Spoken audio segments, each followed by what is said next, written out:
The great crystal dome of Nexus Prime stretched high above the gathered aliens like a frozen ocean wave. Inside the massive hall, creatures from 47 different worlds sat in neat rows, their strange bodies gleaming under the soft blue light. Some floated in the air on invisible wings. Others stood tall as trees with skin like bark. A few looked like giant insects with too many eyes. Captain Jake Morrison walked slowly down the center path between all these alien beings. His heart beat fast in his chest, but he kept his face calm and steady. Behind him came Lisa Parker, who studied alien life forms for Earth's science teams. Next to her walked Ryan Coleman, whose job was to help humans and aliens understand each other better. Jake wore his best blue uniform with the Earth symbol on his chest. The fabric felt tight around his shoulders as he moved. He could feel hundreds of alien eyes watching him and his two companions. Some of the watchers made soft, clicking sounds. Others hummed in voices too low for human ears to hear properly.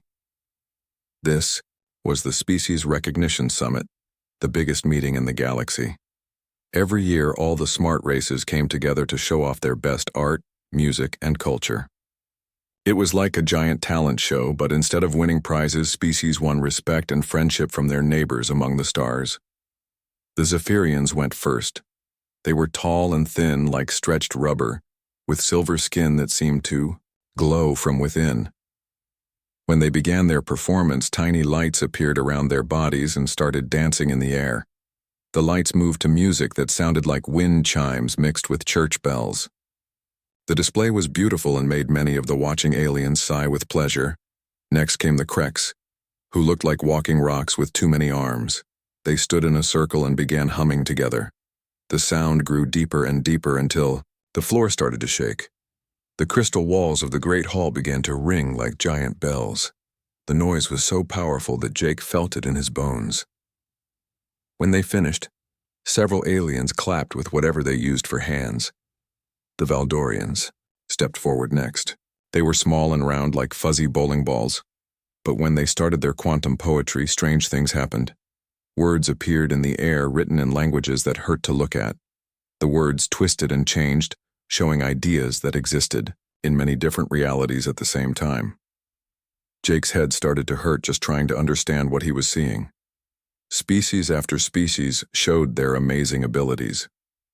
The molluscans released sweet-smelling clouds that told entire stories, through scent alone.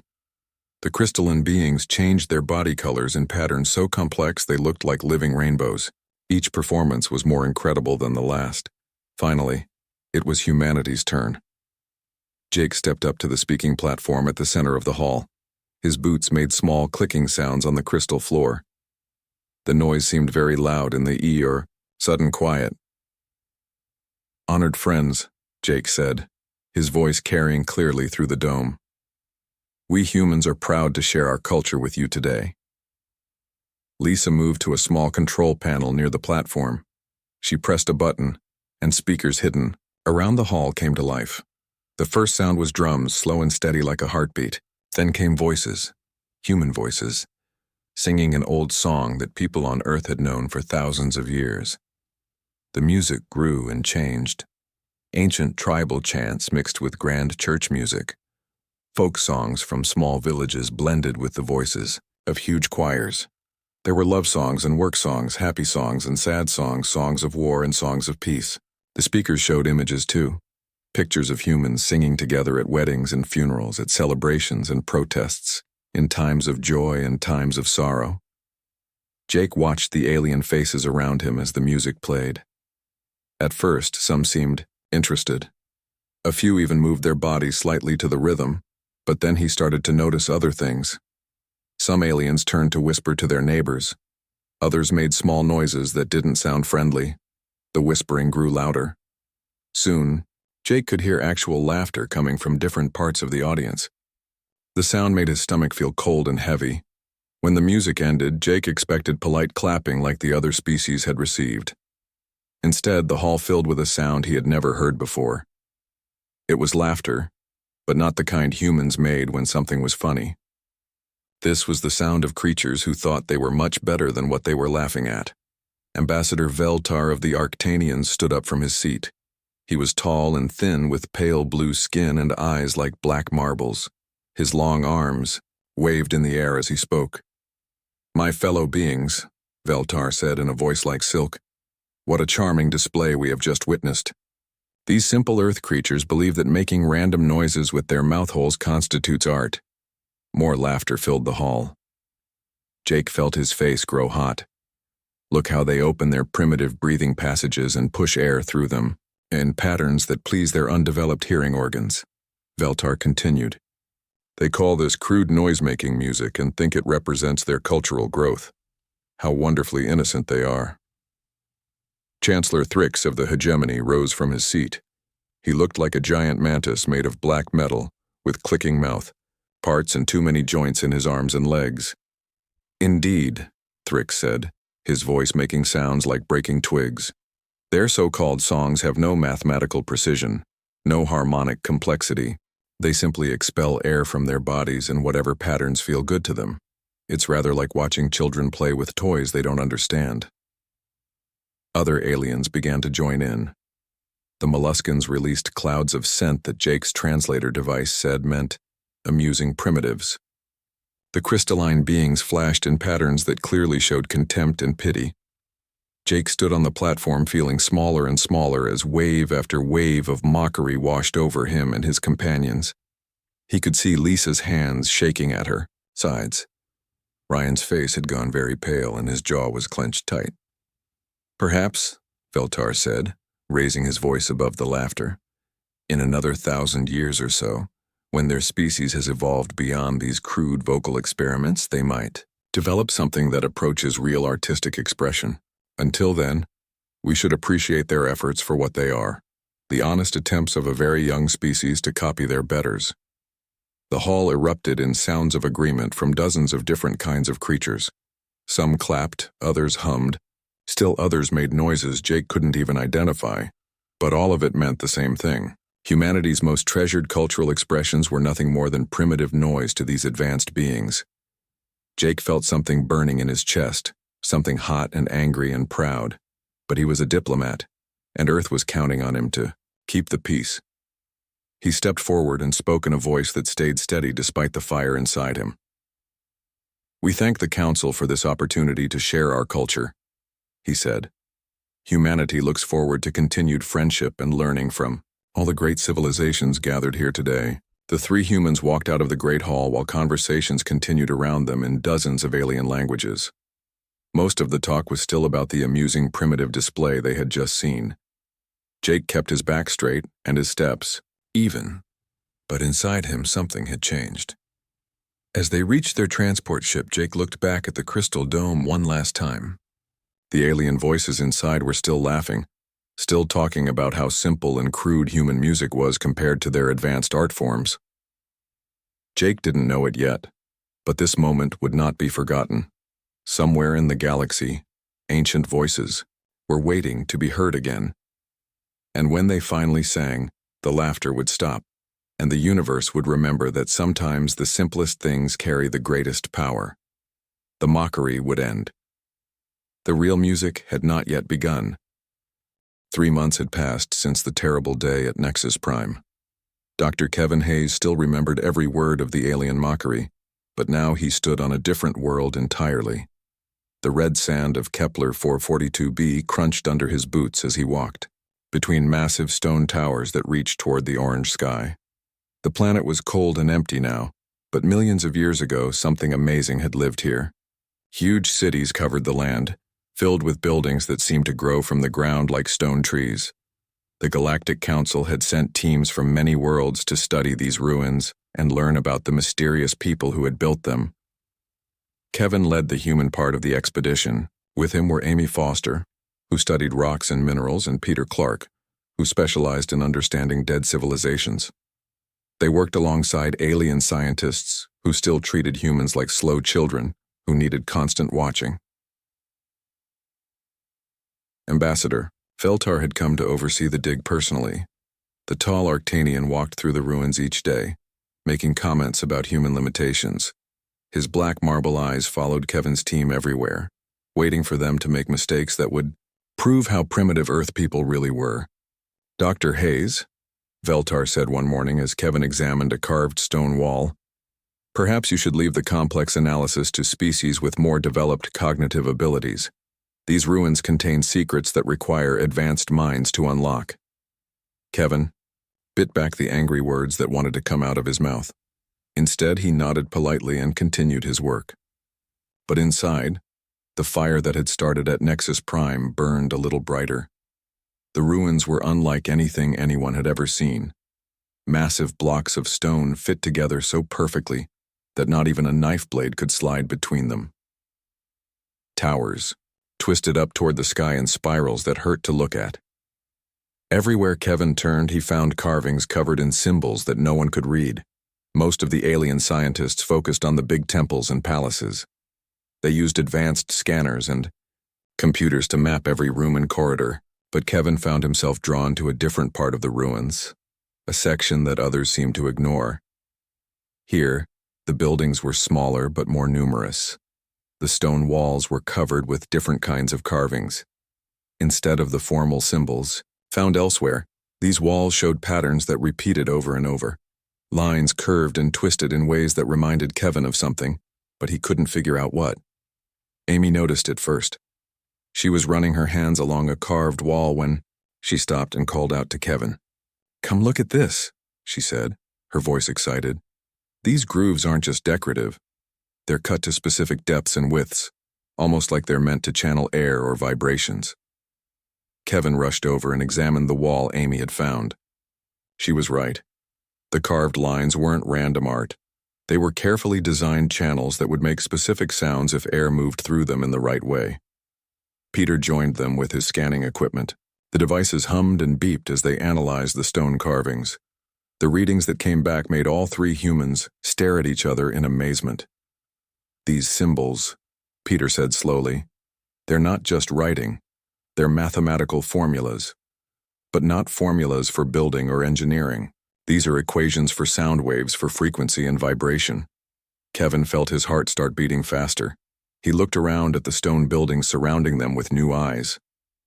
"Amy, what if these aren't just buildings? What if they're instruments?" Amy began examining the stone formations more carefully. She found that many of the towers and walls were positioned to create natural echo chambers. Sound made in one spot would bounce and amplify in specific ways. The entire area seemed designed to modify and enhance any noise made within it. "It's like a giant concert hall," Amy whispered. "The whole section of the city is built to create and shape sound." That night, while the other expedition members slept in their heated shelters, Kevin stayed awake studying the symbols by lamplight. The patterns were starting to make sense to him, but in a way that seemed impossible. The carvings looked like musical notation, but far more complex than anything humans had ever created. Each symbol seemed to represent not just a single note, but combinations of sounds, emotions, and meanings all wrapped together. The mathematical relationships Peter had found weren't just about frequency. They were about how sound could affect the mind and heart of whoever heard it. Kevin worked through the night, copying symbols and trying to understand their relationships to each other. As dawn broke over the alien landscape, he finally saw a pattern that made his hands shake with excitement. "Amy! Peter!" he called over his communicator. "You need to get over here right now."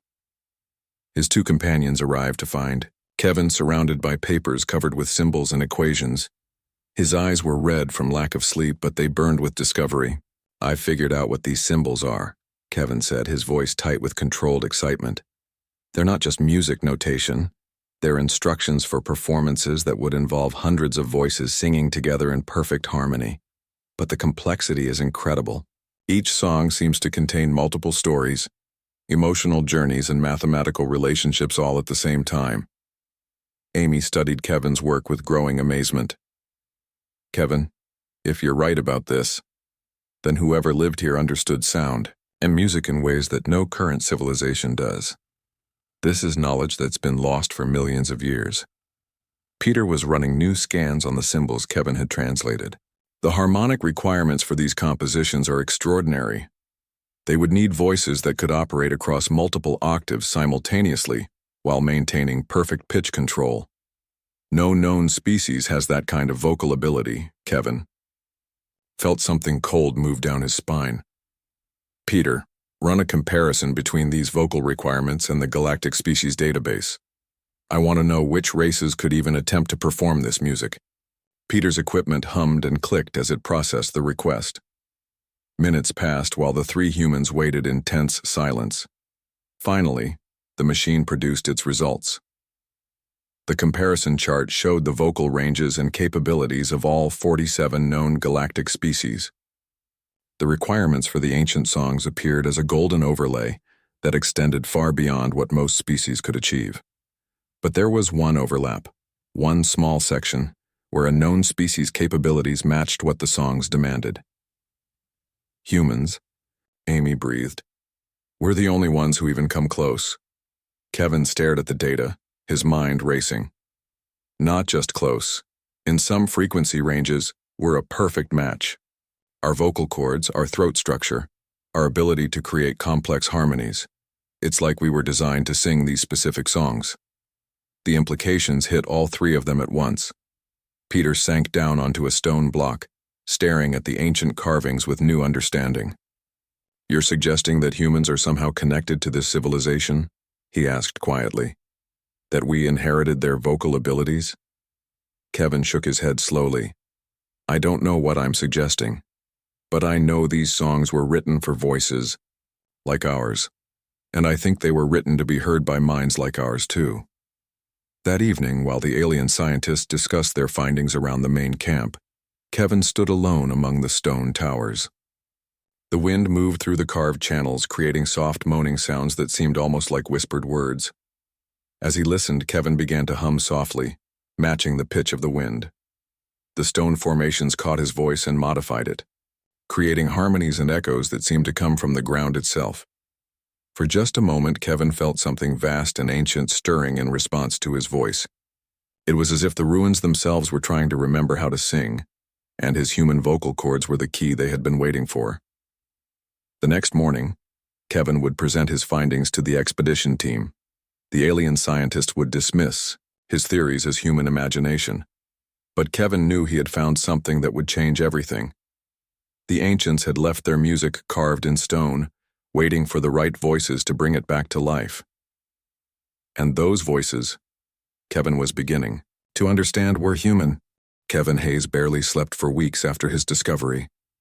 Every morning, Amy Foster would find him hunched over the stone carvings, copying symbols and working out complex mathematical relationships.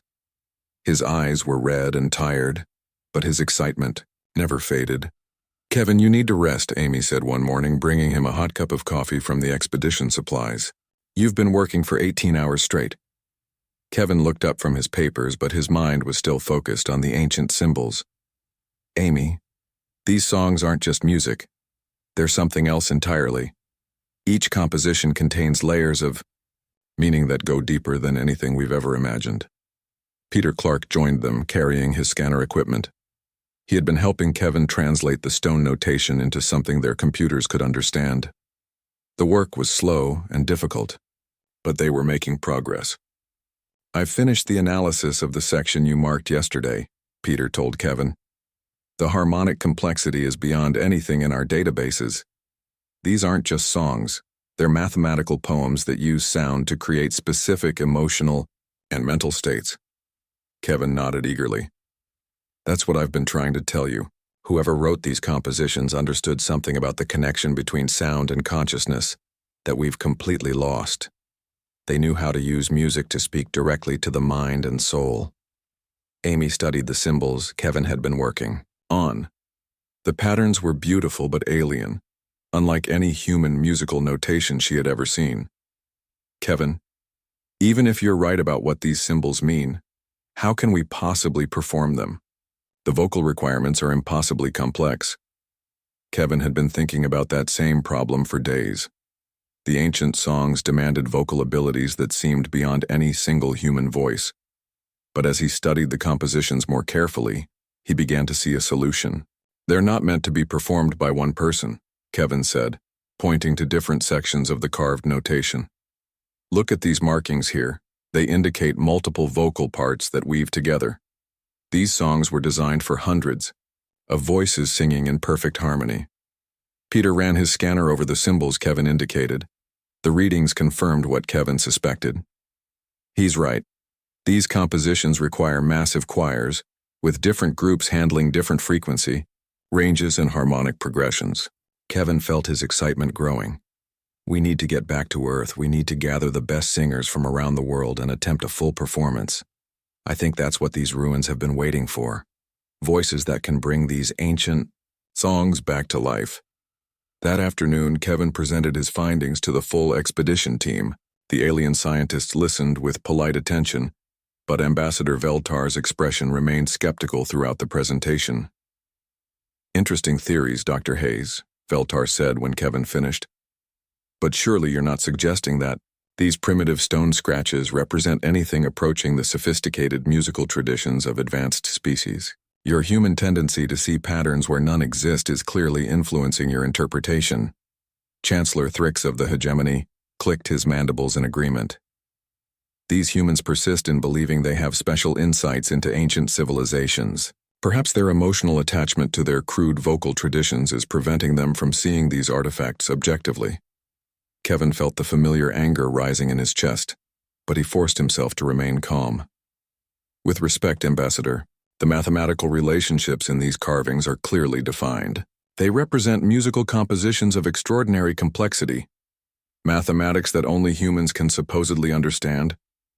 Veltar asked with amusement. How convenient that these ancient aliens happen to create music perfectly suited for Earth. Vocal cords. Perhaps your species' imagination is more active than we realized. The other alien scientists joined in the gentle mockery. They suggested that Kevin was projecting human musical concepts onto random alien carvings. The idea that these ruins contained music at all, much less music specifically suited for human voices, seemed ridiculous to them. But Kevin had spent too many hours studying the symbols to doubt what he had found. That evening he made a decision that would change everything. I'm going to try singing one of the simpler pieces, Kevin told Amy and Peter as they gathered in the acoustic chamber. He had identified among the ruins. Not a full performance, just enough to see if the stone formations respond the way I think they will. Amy looked worried. Kevin, we don't know what kind of effect these songs might have. What if there are dangers we don't understand? Peter checked his equipment nervously. The acoustic properties of this chamber are unlike anything we've ever studied. The resonance patterns could amplify sound in unexpected ways. Kevin had already made up his mind. He positioned himself at the center of the stone chamber, surrounded by the carved walls that had waited millions of years for someone to understand their purpose. In his hands, he held his translation of what appeared to be a fragment of a much larger composition. Here goes nothing, Kevin said and began to sing. His voice, trained in human musical traditions but now guided by alien mathematics, filled the acoustic chamber. The stone formations immediately responded, amplifying and modifying the sound in ways that seemed impossible. The carved channels hummed with harmonies that appeared to come from the walls themselves.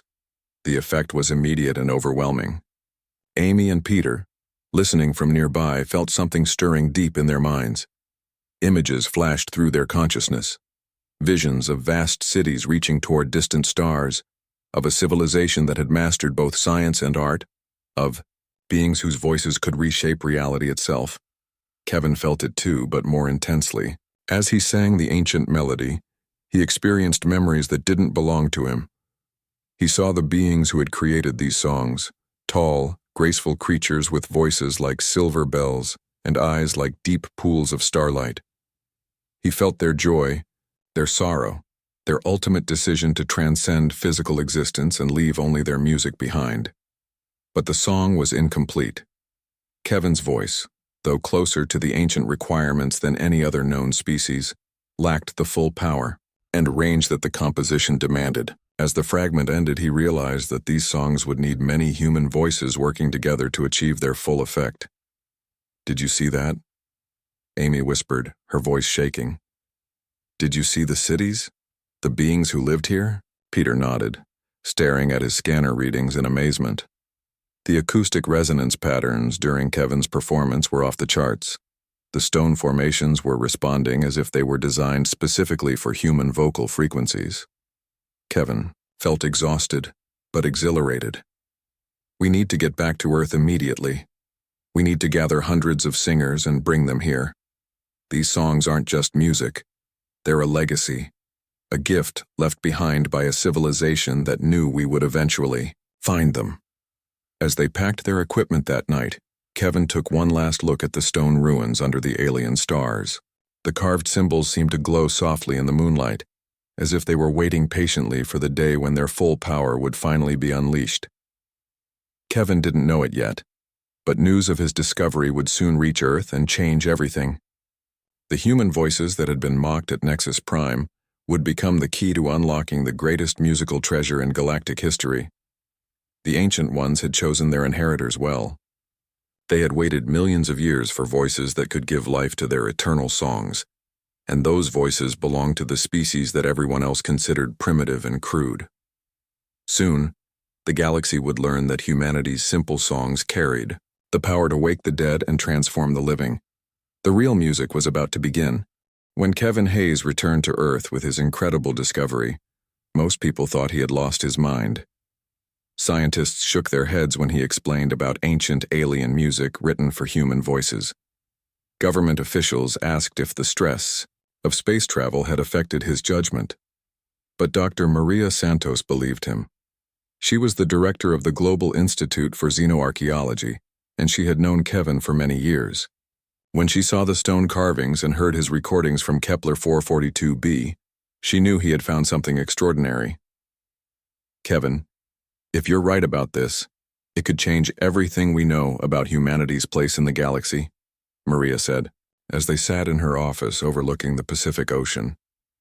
"But you'll need resources, funding, and most importantly, singers. Lots of singers." Kevin nodded eagerly.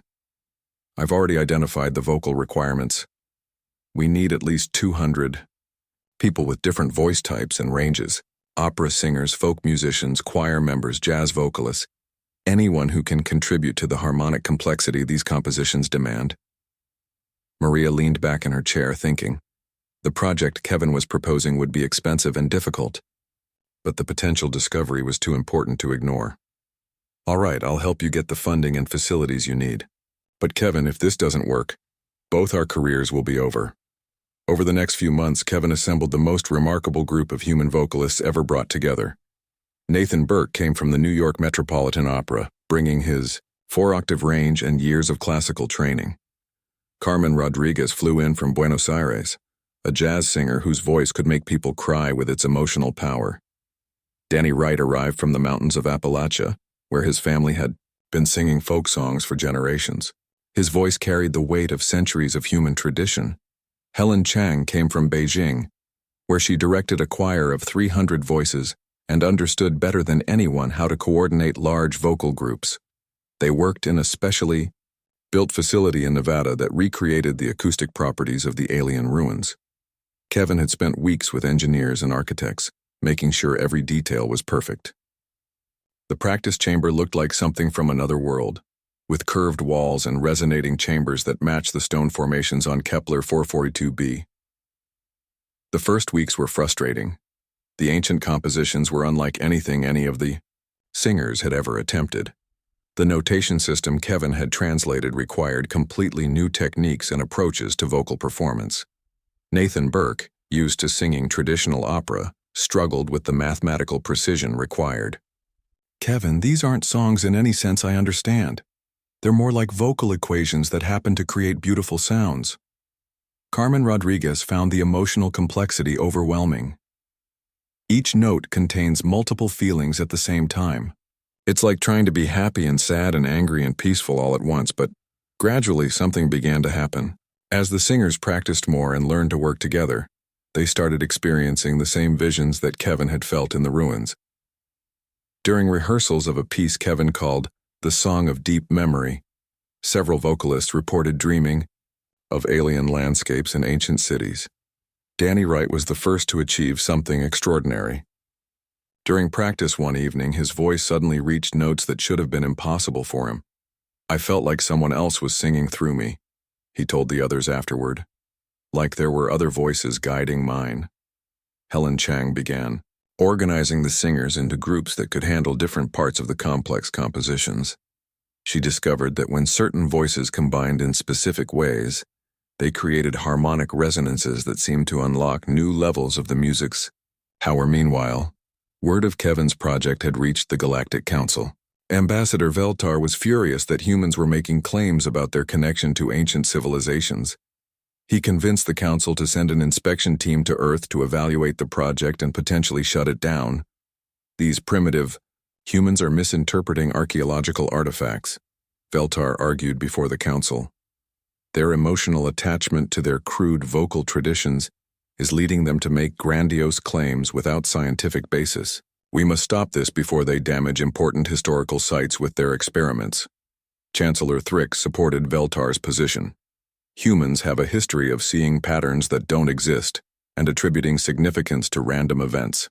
This project is clearly an attempt to gain prestige by connecting themselves to a superior ancient civilization.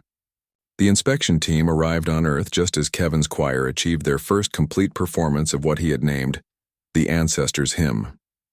It was the longest and most complex composition Kevin had successfully translated, a piece that seemed to tell the story of an entire civilization's rise, glory, and transcendence.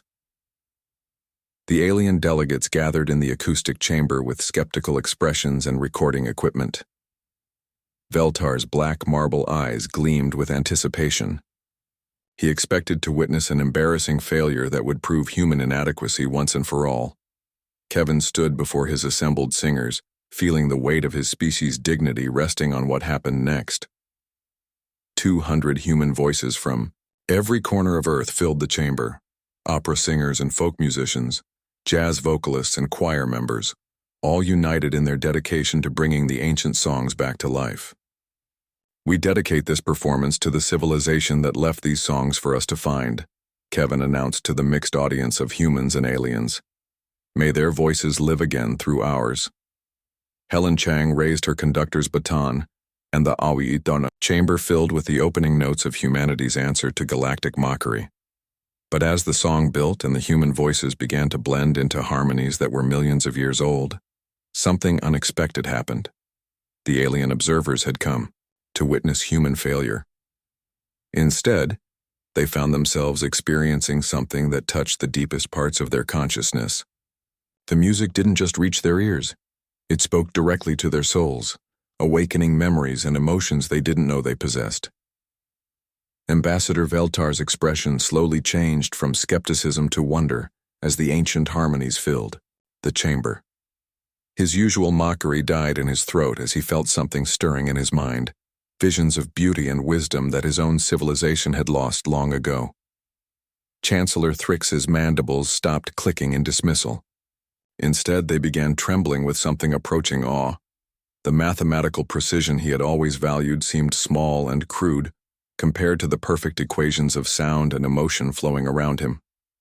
Other alien delegates leaned forward, their various sensory organs focused entirely on the impossible beauty filling the chamber. The molluscans stopped releasing sense of amusement and began producing clouds that expressed wonder and reverence. The crystalline beings shifted their colors from patterns of contempt to arrangements that showed deep respect. As the performance continued, every being in the chamber experienced visions of the ancient civilization that had created this music. They saw beings of incredible beauty and wisdom who had filled the galaxy with their songs before choosing to transcend physical existence entirely.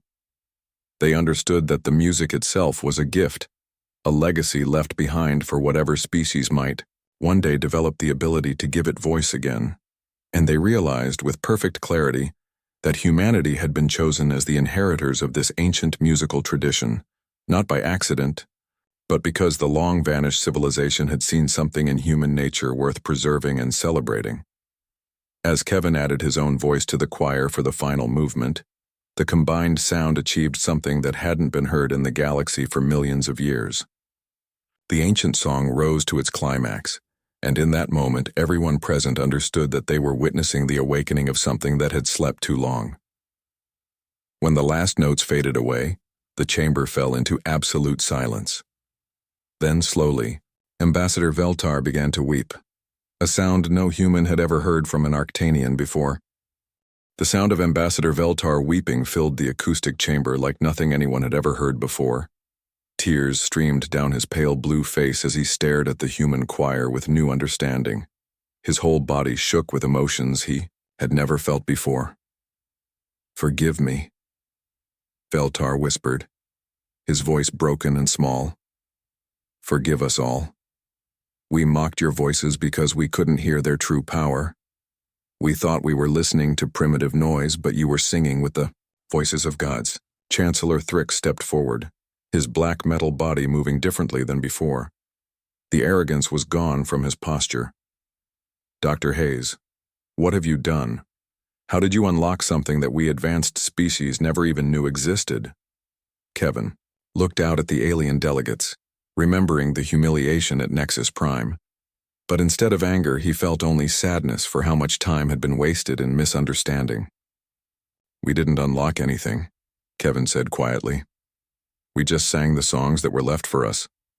The Ancient Ones knew that someday voices like ours would find their music and bring it back to life."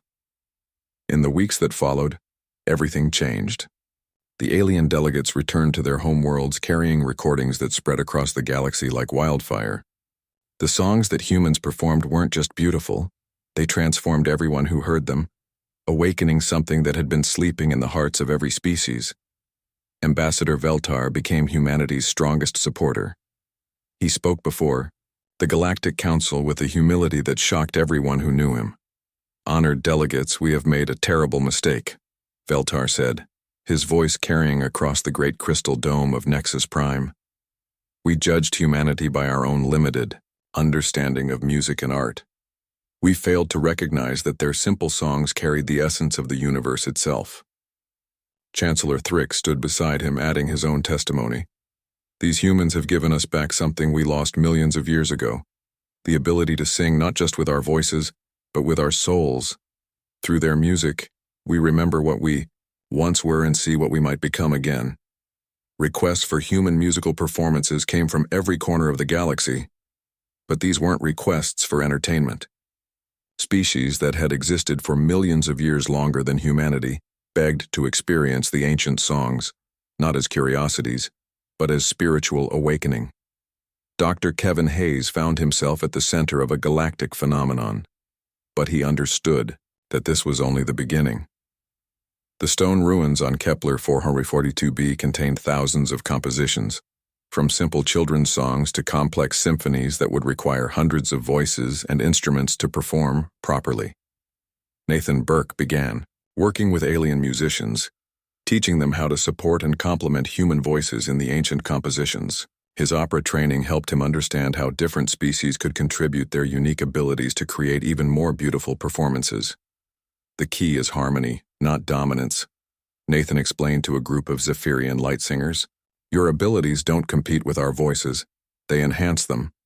Together we can create something neither of our species could achieve alone." Carmen Rodriguez developed new techniques that allowed the ancient songs to be adapted for different acoustic environments across the galaxy. Her jazz background helped her understand improvisation within the mathematical structure of the compositions. "The songs are like rivers," Carmen told a gathering of crystalline beings. "They have a natural flow and direction, but they can adapt to different landscapes while keeping their essential nature."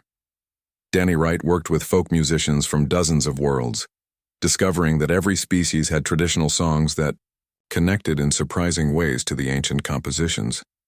His work revealed that the original civilization had somehow planted musical seeds throughout the galaxy. "It's like they knew that different species would develop their own music," Danny said. "But they designed their songs to weave all our traditions together into something bigger than any of us imagined." Helen Chang took on the most ambitious project of all, creating the Great Galactic Choir. Representatives from every known world came to Earth to learn how to participate in the ancient compositions. The rehearsals were unlike anything the galaxy had ever seen. The first major performance of the expanded choir featured a newly discovered composition Kevin called the Symphony of Unity.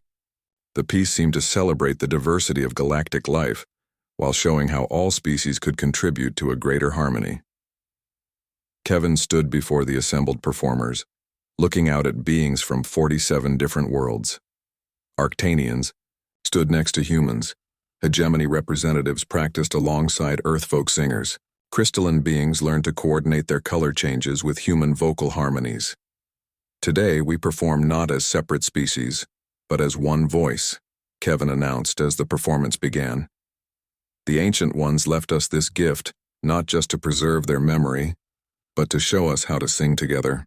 The symphony began slowly, with human voices providing the foundation that allowed alien instruments and vocalizations to find their perfect places.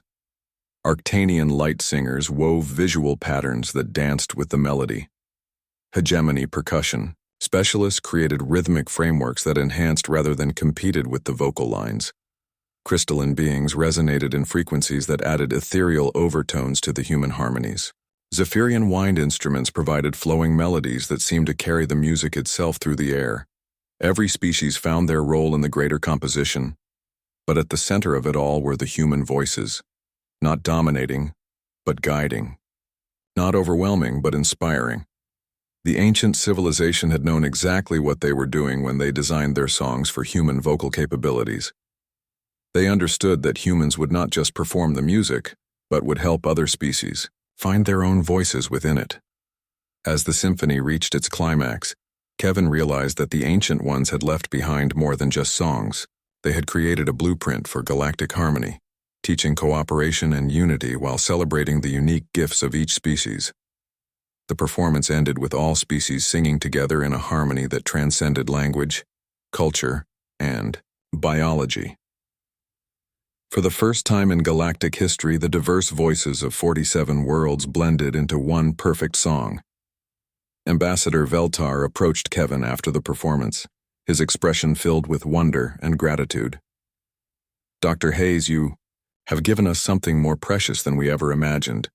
Through your voices, we have learned to hear each other as we truly are. Kevin smiled, thinking of all the human singers who had made this moment possible. We're all part of the same choir, Ambassador. The Ancient Ones wrote the songs, but it takes all of us to sing them the way they were meant to be heard. Years later, the discovery of the ancient musical civilization transformed how species related to each other throughout the galaxy. The Great Galactic Choir performed regularly on dozens of worlds, with human voices at its heart, but supported by the unique contributions of every known species. The annual Species Recognition Summit became the galaxy's song festival, where races competed not to prove their superiority, but to contribute their voices to the ever-growing repertoire of galactic music. Humanity, once mocked for their simple songs, now conducted this vast interstellar orchestra. Kevin continued discovering new compositions hidden in ruins across the galaxy. Each song revealed more about the civilization that chose to leave behind, music instead of monuments, harmony instead of conquest. And sometimes, in the quiet moments between performances, Kevin could swear he heard other voices joining the choir, ancient voices from beyond the stars, singing along with the children they had chosen to inherit their greatest gift. The galaxy had learned to sing together, and in that singing, had learned to be truly united. The mockery had ended. The real music would never stop.